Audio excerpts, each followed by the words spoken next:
All right, so welcome to Teach Illinois. We are going to take the long way around in this video and show you how to create a book study on Teach Illinois, going through all the steps in detail. So I'm not going to cut anything out. And so yeah, feel free to pause it as you go through and I'll be there to answer any questions. Okay, so the first thing I always do is I come over here to canva.com, and that's where I make the thumbnails that will appear, the little square graphics that show people, the illustration of the book study.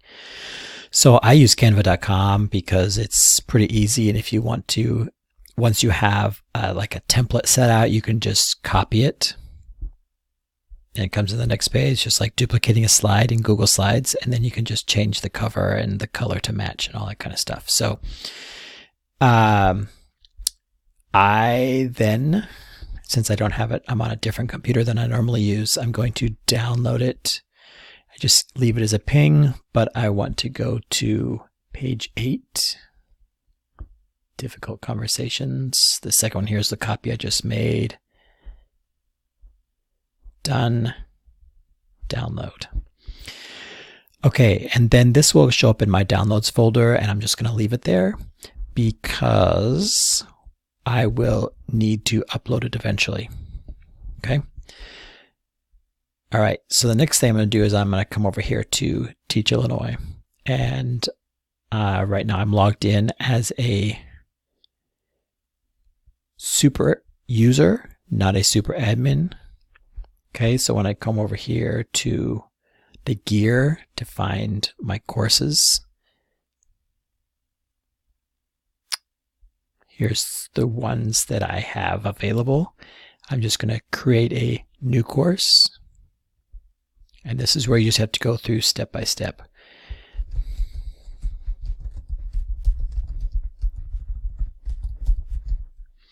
Test book study. Course type, you're going to leave it on e-learning. These are the default ones, but you want to go and upload your own thumbnail.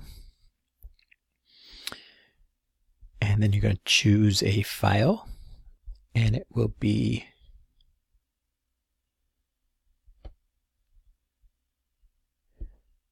in my downloads, the one from today. Normally on a Mac, so this is kind of weird. Okay, and then I know I already made it a square, so I need to make it full out. Okay, I'm going to select that. And then if I go back to the beginning, if you do the ones on the left, it shows the most recent ones. And then I check it, so there's a green check mark there in the left-hand corner. The description, this is where I put in, I paste in the book description from, I do it from Barnes & Noble just because, I don't know, we have a deal going through them with Teach Illinois, and you can too with all your ROEs, where you sign up as like an educational entity, and you get a certain number, a certain percentage off. I can't remember what it is. It's like 20% off, but it's really cool because you can call them and say, I need blah, blah, blah, blah, blah, blah. And you give them a whole list, or maybe they have a ton of STEM stuff, like manipulatives and stuff too. So you can just call up and say, hey, I'm having a workshop on X. What can you provide? And they will search their inventory and come up with stuff that you've probably never even heard of. So I talked to Megan Harned at the St. Louis one, and she's really great. Apparently Missouri and Illinois, at least this western half of Illinois, are part of her territory. But if you want her contact information, I'd be glad to forward it to you. All right. Anyway, a little off topic, but anyway, so I pasted in from Barnes & Noble. You could do Amazon or Goodreads or whatever. And then the course code, this is up to you. I have BKST for book study. It kind of looks like breakfast, but I use book study. And I'm just going to use 100 because I know I'm not up that high. And I just put them in order. Okay. And then we're at the bottom, so we are going to confirm. And the next window will show up, say, I want to add training material, course settings, or done, you want to go back. If you're done for the day and you want to come back later, this is where you would go. Okay, but right now we're going to go into course settings because I like to get all the settings done before I start adding material. All right, so now we're in the advanced settings. And we're just going to go through. There's not, I mean, this looks like a whole lot, but there's really not that many to do. So we're going to leave all this, all this, all this. This is where you put the number of PD hours that it's worth. And I do 1 per 50 pages of reading plus 3. And I'm pretty generous, so I usually round to the nearest 50 or down. So I usually follow the rounding rules. And then that's the last thing you have to do in here. Catalog options, you don't have to do anything to. E-commerce, this is where you want to sell the course and put in your price here.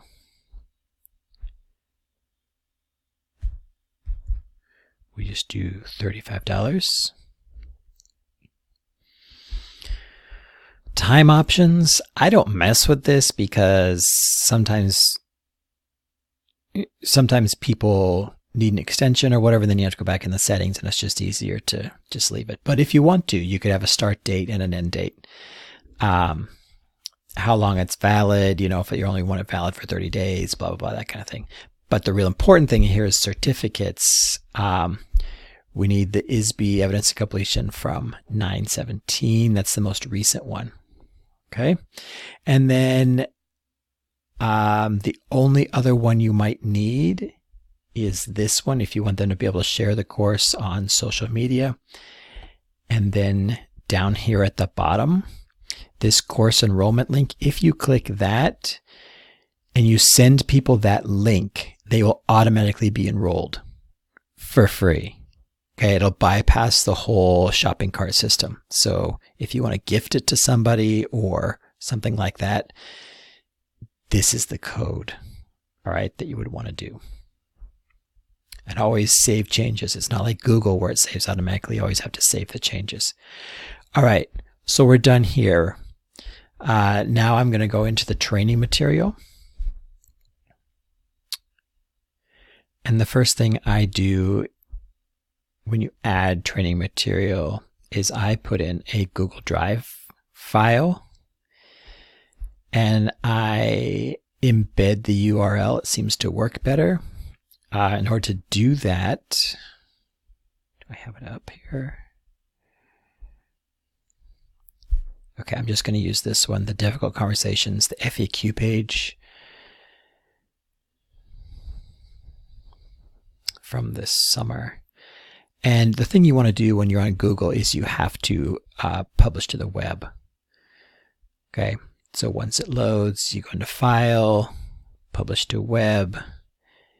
This one already has been. If it's the first time, a little box will come up and it'll say, are you sure? And you say yes. And then you want to copy this link, Control C.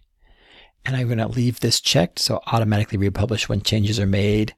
That's why this is cool, because you can use the same one and then it's a whole lot easier to change if you, for example, need to change some dates or something down here, or you made a typo. It is so much easier to go into your Google Doc rather than try to find it in Teach Illinois in an uploaded file and all that kind of stuff.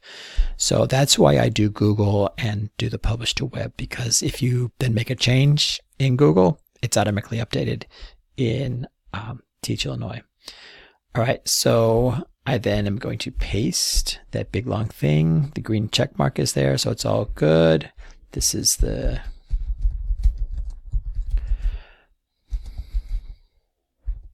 FAQ. You have to fill in the description.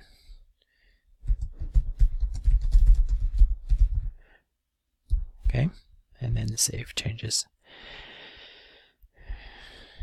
All right, then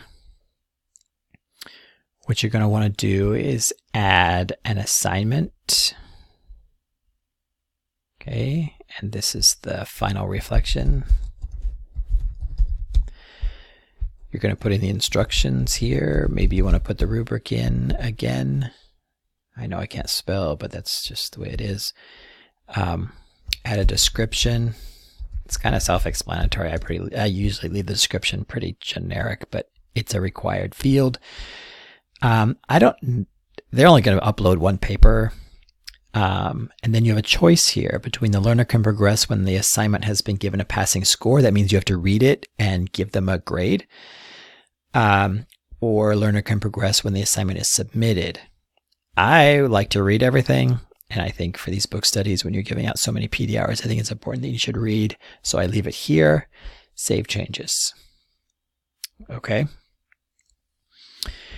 And then the last thing you have to do is add the evaluation system. Okay, and the course evaluation is in your email because I emailed it to you. At least at this point, this is how I think I'm going to get it to you. So I'm going to download it from my email. Once you get it in my download folder, it's a text file, so it ends in .txt, which is an easy way to find it. All right, so I'm going to add training material, and this is a test. You'd think it's a survey, but it's actually a test. So this is...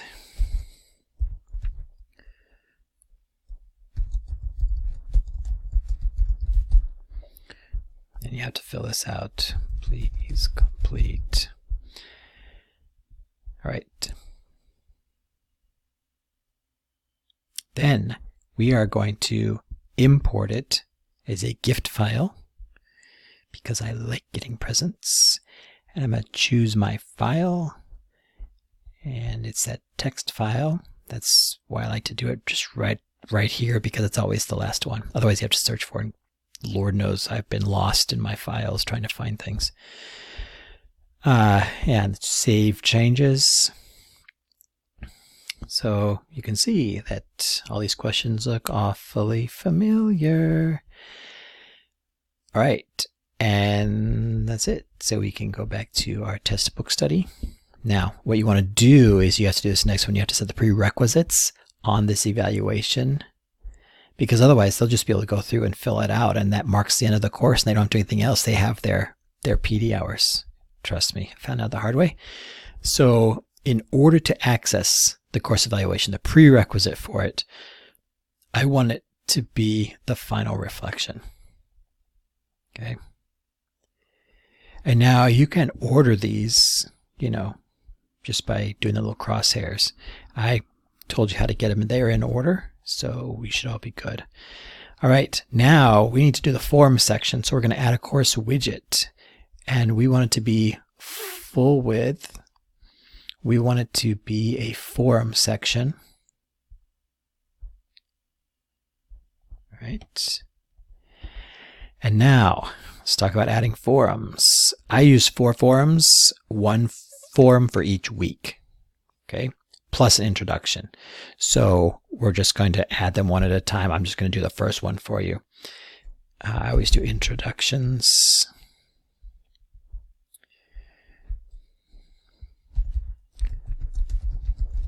Please intro yourself. I usually go into something more, say what you like, what you think will be necessary, blah, blah, blah. I don't want it to be locked. Save changes. And then when people come down here, you'll see that there's the introductions. Okay. And let's see if it pulls up. Yeah. So then when they start a new discussion, this is how they're going to introduce themselves. They're going to start a new discussion. The title, I always have them put their name, because that's what's going to show up, right, with all of them. Otherwise, it's going to be, hello, hi, how are you? And you're going to have all these salutations that mean nothing. Okay, and so my bio goes here. Okay, and so then when I go into here,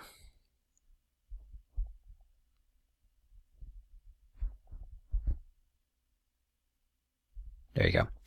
See, this is where this was the topic, okay, where I typed my name in. Because if you have a million, hello, how are you, hi, it's going to mean nothing. And so that's why it's good to have your name be there. All right, and then you're going to do the forum sections. You're just going to keep doing you're going to add a new forum. Okay, and then you're going to have week 1. And then I usually put the date. Okay, and you can either put a question here or directions to post your aha moment. Okay. See, so now we have introductions. We have week 1, week 2, week 3, week 4. Okay, easy as pie. And then you are going to be done. Let's go back to the training material. And really now, that's all you have to do. In order to publicize it, you have to put it in the course catalog. And at this point of making the video, I'm not sure how we're going to do that yet, whether we're going to put it in your own catalog or we're going to put it in the main Teach Illinois catalog. So stay tuned for that.